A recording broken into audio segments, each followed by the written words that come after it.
Government unveils an ambitious plan to build a smart city the size of Singapore that aims to solve Cairo's overcrowding issues. Officials boast it will include an airport bigger than London's Heathrow, 1.1 million housing units, and 10,000 kilometers of boulevards, avenues, and streets. The moment was not lacking in drama at the Egypt Economic Development Conference when the host country's housing minister, Mustafa Madbouly, unveiled a to-scale mock-up of what's someday going to be the country's brand new capital. So in this video, we're going to discuss China invests $45 billion in Egypt to build the new Cairo.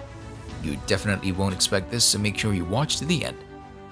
In an effort to combat a failing economy that has plunged a quarter of its population into poverty, Egypt is planning to build a new $45 billion administrative, business, and leisure capital east of Cairo to house 5 million people and feature a theme park 4 times bigger than Disneyland. Speaking at a global investor conference set up by Egypt's president Abdel Fattah al-Sisi, Housing Minister Mustafa Kamal Madbouly said the new city would relieve pressure on overcrowded Cairo, with its population of 18 million expected to double over the next few decades. A new baby is born in Egypt, the most populous country in the Middle East, every 15 seconds, which translates to about 2 million new people a year. Cairo is already a congested, polluted, and overcrowded city that is predicted to double in size by 2050 to 40 million people.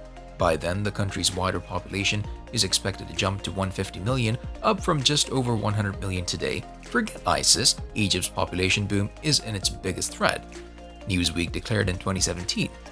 Population challenges aside, other potential motives for the move include a desire by the President Sisi, who came to power when the military took charge in 2011, to break from the past and make his mark in history, as well as efforts to stimulate the economy, which has remained sluggish since the events of the Arab Spring. The new capital will cover 700 square kilometers, or 270 square miles, making it about the size of Singapore, and will be located 35 kilometers or 21 miles east of Cairo. Plans for the city include a new parliament and presidential palace, Egypt's largest airport, Africa's tallest tower, the Middle East's largest opera house, a $20 billion entertainment district, and a giant urban park bigger than Central Park in New York. A desert theme that will apparently be a mixture of pharaonic and Islamic architectural styles, this will be a new city as a medium for political and national grandstanding. The Egyptian historian Khalid Fahmy called the project chasing mirages in the desert. No one appears to know how it will be paid for. In an interview with NBC News, former Brigadier General Khalid Al-Husseini Suleiman, the International Coordination Manager with Administrative Capital for Urban Development, said the project would create the first smart city in Egypt. As exciting as the project may seem, it also comes with its fair share of critics, especially since the country is dealing with inflation and unemployment. For the country to watch the government spend tens of billions on this, while also hearing them say we all have to tighten our belts, it sends a contradictory message, told NBC News Timothy Caldas, a non-resident fellow at the Tahrir Institute for Middle East Policy in Cairo. Planned to be built up from scratch in the desert east of Cairo, about halfway between the current sprawling capital and the Suez Canal development corridor. The new city is meant to absorb the population overflow and bulky administrative apparatus of government and finance that the swollen, pollution-racked Cairo can no longer accommodate. We're committed to the first phase, Mr. Madbouly said in a recent interview. We already have a very clear plan. One may be forgiven for wondering if the government of President Abdel Fattah al-Sisi is out to make a big political splash by pledging to achieve the impossible. On the other hand, it could be rather a serious attempt to come to terms with the relentlessly inevitable, since demographers and planners all agree that Greater Cairo is on course to double its current population to top the 40 million mark by mid-century. A website for the project promises that the new capital is developed with a strategic vision for a smart city, integrating its smart infrastructure to provide many services to citizens. The vision includes smart monitoring of traffic congestion and accidents, smart utilities to reduce consumption and cost, smart buildings and energy management, including a focus on renewable energy and using IoT to save power consumption, as well as building optical fiber infrastructure connecting every building using FTTX technology. Plans for a 90 square kilometer solar 35 square miles farm are also part of the mix. Alongside this, the government has announced that it intends to make the new administrative capital the first cashless city in the country. The development of e-commerce, which it's hoped will be stimulated by this move, and mobile money's big strategic priorities for the government. At present, there are around 20 million active mobile payment accounts in the country. but the Egyptian central bank wants to double this in the next 2 years. The ambitious development plans will soon be underway, with the privately funded capital Cairo offering a new administrative center, retail facilities, housing, and tourist destinations to stimulate economic activity for the country, which has greatly suffered since the 2011 Egyptian revolution.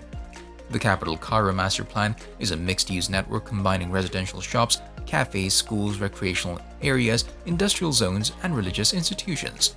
Egypt's governing bodies and foreign embassies would be also relocated to the new city, branding it as an economic and political stronghold. Covering more than 270 square meters, the plan, which is focused on innovation and sustainability, will take 5 to 7 years to develop. Madbouli said the city would also include an international airport, 90 square kilometers of solar farms, and an electric train, which would link directly with Cairo. At the conference, the master plan gained financial pledges worth around $4 billion each from the UAE, Kuwait, and Saudi Arabia, who have all been key investors in the Egyptian economy in the past 18 months. The private real estate investment fund Capital City Partners is leading the mega development. Cairo's continued expansion is clearly unsustainable. The city faces many problems, including being named the most polluted city in the world. However, whether creating a new capital city is the best solution to this problem is a moot point. The Economist, for example, described the move as an elephant in the desert, noting that although the new capital will be an employment hub, few civil servants can afford to live there. On average, they earn $70 a week. Last year, the housing ministry listed apartment prices in the city at more than $698 per square meter. Others are concerned about the potential implications for Cairo's historic capital. With the new Egypt capital being built, what becomes of Cairo? Asks AP's Hamza Handawiya in an article last year. There are fears, as expressed by Omar Ali Hassan in an article last year, a socio-political expert, that Cairo, Egypt's capital for over 1,000 years, could be neglected, become estranged, and left to die a slow death. As a result, Khalid Fahmy, a history professor at the American University in Cairo, is just one critic who has argued that the money needed for the new capital would be better used to fix the existing capital's problems. Supporters point out that there's nothing inherently wrong with changing capitals. Pakistan, Nigeria, Brazil, and others have done it without going bust or disrupting the delivery of government services. Although plans are progressing, there have been some bumps in the road. Reuters reported last year that the project is struggling to raise funds and needs to overcome other challenges after investors pulled out. Will the new city succeed in relieving Cairo of some of its overcrowdedness? Will it create new jobs and foster a better economy? Or will it be money wasted? One thing is for sure, it will be the most advanced city ever seen in Egypt. Let us know your opinion in the comment section below. This was all for today. Hope you liked the video. Don't forget to subscribe to our YouTube channel. Stay safe, and we'll be back soon with another video.